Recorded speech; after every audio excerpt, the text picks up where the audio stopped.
This is for the win from 29 from the right hash. Kuz's kick is good. Here is Durant for the win.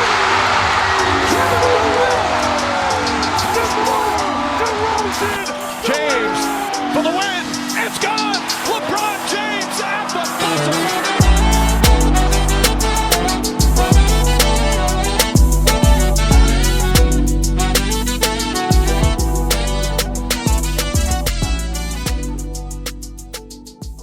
Thing is, when AD gets hurt, it's soft when he gets hurt. So like you couple that with the Charles Barkley, mantra, it's like, oh, he's fragile, this and that. But Kawhi Leonard, bro, he come on, man, 3 games and 50. Now he's got an ankle. I think his knee is actually like deteriorating with the ACL. Who knows what's going on there? You had the season with the Spurs where he was supposed to come back, play 9 games, and was like, oh no, I'm done. Yeah. Good. He barely made it through this season with the Raptors. He won a ring. Congratulations. I mean, KD blew his Achilles. But come on, man. We got to keep that same energy. I talked about it in the other episode. I'm going to keep talking about it every time. Kawhi, if Anthony Davis is street clothes, what is Kawhi Leonard? What is he? What is Zion Williamson? Zion, bro. Zion's back out. Right. And he's had 2 complete seasons out. Like, AD has never missed an entire season. Like, I think last year he was like the most games he's missed. He missed the whole season. And I know last night he fell. He hit his funny bone, and he looked like he was in a casket. He did. Like that occurred. But he Yeah, still and had I think that's the thing with AD. It's like when we see him play, and like we see like him just fall on the ground or go up for a rebound, he's just like grabbing at his back, like he's just been holding his back, carrying this 2-ton boulder on his back. It's just like, Jesus Christ, like just go sit. I think we'd rather you just go sit down, because I think athletes, just like people that are into sports or former athletes, it's just like, okay, well, if you out there, be out there. That's the thing. It's just I hear you, but Kawhi is just sitting out. Like he's not interested in playing basketball right now. Like, he just can't be.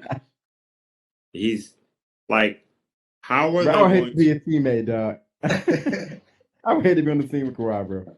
And then, if y'all remember correctly, the reports came out that Kawhi used to come to the team playing late. Yeah. He would take his personal jet from San Diego, and then he'd be late, and everybody be on the plane waiting on Kawhi. Guy that's not even playing. Like, he took 22 games off with the Raptors. I remember that. They went 17-5 in that regular season. And I think he peaked around the second round of playoffs, but he made it through. His body held it together long enough. But Kawhi is extremely fragile. He is extremely fragile. So let me ask you, do you think he's truly injured, or do you think it's like some diva typeness going on? I think Kawhi doesn't like to play unless he feels absolutely 100%. I agree. That's why I asked you that, because I really truly feel like if he just doesn't want to play, he just doesn't want to play. I don't think it really has anything. Well, I do think it has to do with the injury, but I don't think it's fully like with the injury. I think Kawhi is really in tune with how he feels, and if it's just not there, it's not there. That's a really nice way to put it. But if it was Anthony Davis, it'd be, he's soft. He doesn't want to play. I mean, look out. Right now, Anthony Davis's numbers are better now than they were the first year when we won the championship.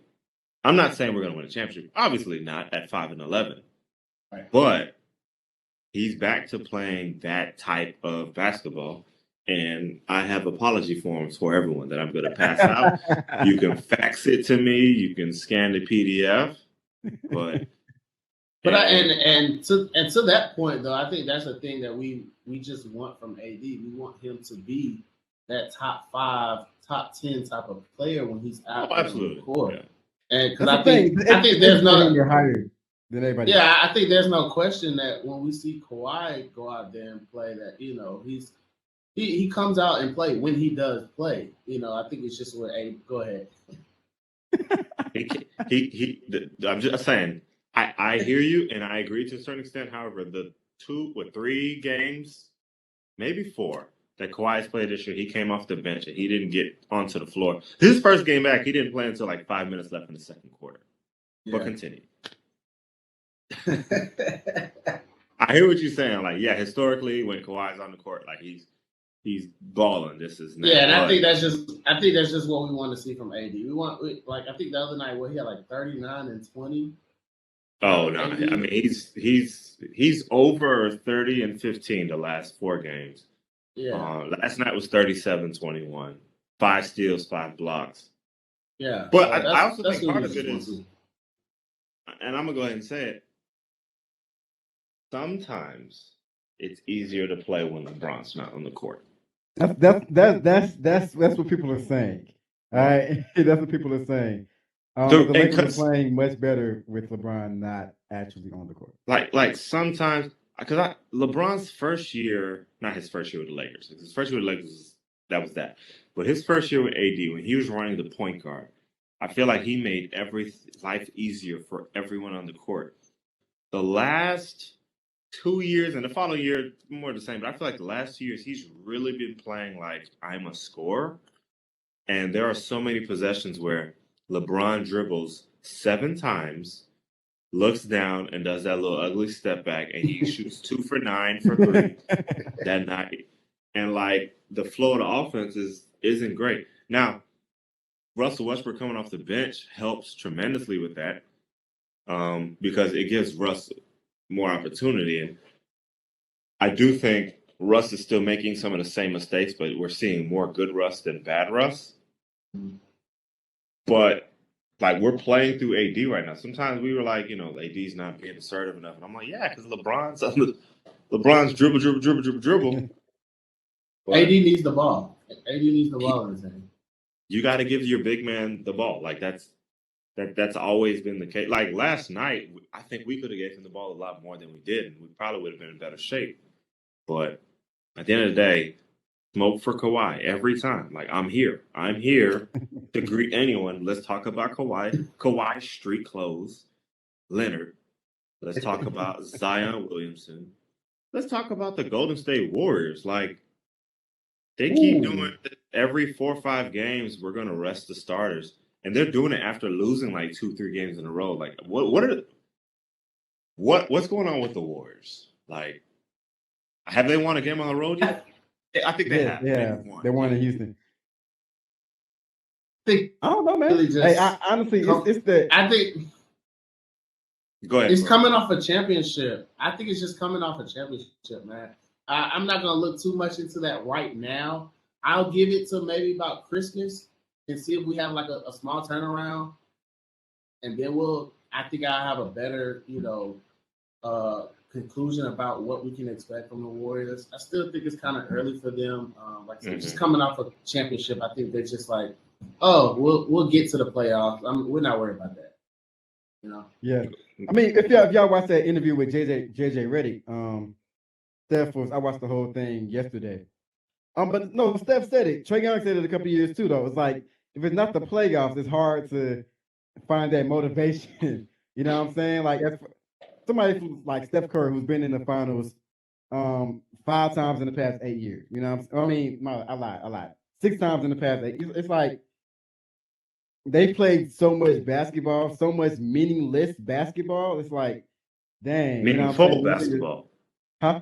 Both. I said meaningful basketball. Right. A little bit of both, though. It's like, you know what I'm saying? Oh, yeah, when they were off. Yeah. 82 games in the season, dog. And it's like they've had some years when they ain't did nothing. The years they played 100 games because of the playoffs. So it's like, bro, I understand them when they say that. Like it's hard to get up for regular season games with nothing. It doesn't really matter right now, But I don't see it lasting, bro. I don't see this streak of Warriors playing bad basketball lasting past Christmas, bro. I don't see it happening. So here's my concern: the Warriors still have a lot of players that have something to prove. And specifically, they're the ones that aren't playing that well. That's why I'm concerned. Like, typically I'd be like, yeah, but like Steph is playing out of his mind.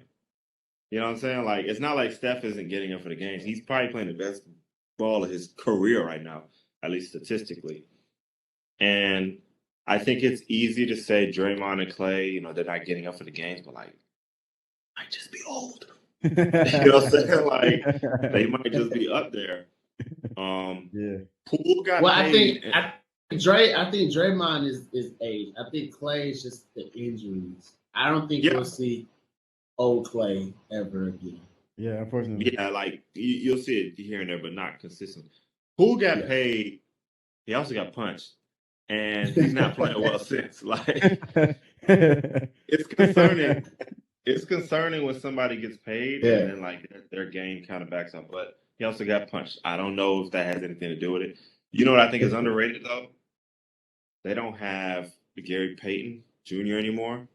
Mm-hmm. They don't have Otto Porter. Yeah. There's somebody else I'm forgetting that was kind of instrumental in their rotation last year. And because like me, I don't think they win the finals without Gary Payton. I agree. They've lost their kind of like defensive identity. Right. And like Moody, Kuminga, and Wiseman are supposed to step up. And I think we're getting to a point where it's like they might not be that good. like you only get so much time on a man. There's a lot of potential there. The upside is crazy. Like they're saying Wiseman's lazy and stuff like that. Like they went to the D League. I was like, whoa. Right. I said, shit. Like he's not even like he started on opening night, if I remember correctly. Now he's in the G League.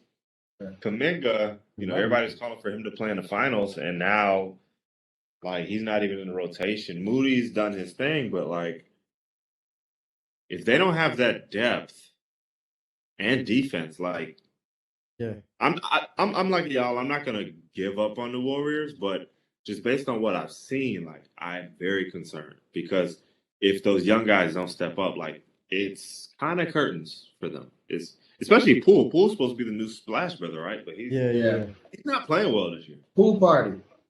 Right. I mean, and Wiggins. I mean, Wiggins is just going to do what Wiggins does. Like he's a good second, third option. Give you 19, 20, play good defense, but I don't see Wiggins' game reaching another level. Like the other guys' games have to reach another level for them to repeat. I don't think Wiggins is going to get much better. I mean, that's just how I see it. Yeah. No, but I'll give you another, take on it come Christmas time and we get more information because I'm just not sold on giving up on them. Because if I had to pick right now, like I'm still saying the Warriors going to win. Interesting. Bold. I feel that.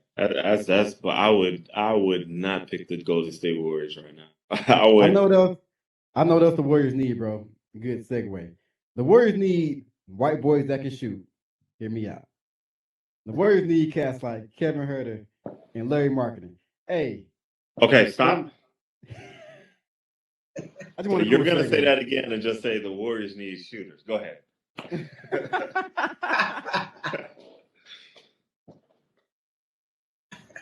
Nah, they don't really need shooters though. But every team can use cats like Kevin Huerter and Larry Marketing, dog. Hey, them boys is shooting lights out the gym. Kevin Huerter shooting 50% for three right now. I said 50%, bro, on 8 attempts a game. Hey, that's crazy. It's insane. I'm big on Kevin Huerter. I don't think the Hawks should have moved him. I know they probably did for reasons and all that, but like money, but he's a big guy. Yeah, bro. Like Kevin Huerter's I want to say he's 6'8", like, and he can handle the ball. He can kind of start your. I didn't realize all of that. Yeah. I didn't really realize how big he was until he stood next to Austin Reeves. Austin Reeves is not small. He's like 6'5". And I was like, yo, Kevin Huerter looks like an avatar next to this dude. Like, are you kidding me?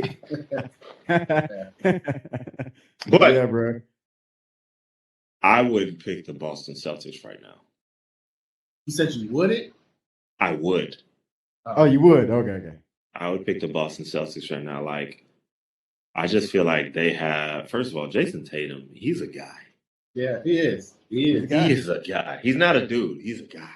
Yeah. Like, Jason Tatum, and I just feel like that team, they've tasted that defeat, and this is like, I think their focus and their ability, their defense, their offense is, and I don't know if Brogdon's been back and playing or whatnot, but they got those Hauser and them boys can't miss.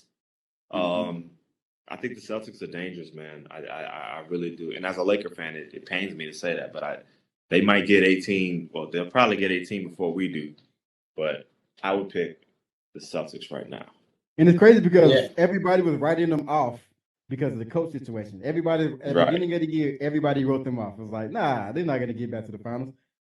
They're gonna, but nah, bro, that team is just playing together like crazy, like they're playing out of their mind right now. Yeah, unfortunately, the Boston Celtics are playing very, very well, and I do kind of see them going back to the NBA Finals, and I can possibly see them winning it all. But I'm not giving up on the Milwaukee Bucks. I mean, they still don't have Chris Middleton. Back, so we got to see when that plays a factor. And I mean Milwaukee's still balling without Chris Middleton. Right. Now, I mean, one thing that what's his name? Real annoying guy, light skin. He was getting into it with Draymond. Slipped my mind. But Boston Celtics player, he said that they weren't the more disciplined team in the finals. And he caught a lot of flack for that. He was like, we were the better team, but we weren't disciplined.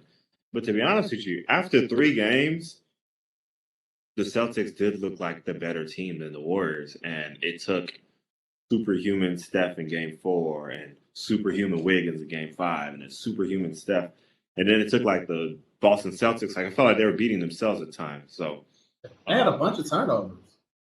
Like a lot of people don't bring that fact. They did. Jason Tatum and Jaylen Brown for that matter had a bunch of turnovers late in that series. I think that's why, he said, they just weren't the most disciplined, team.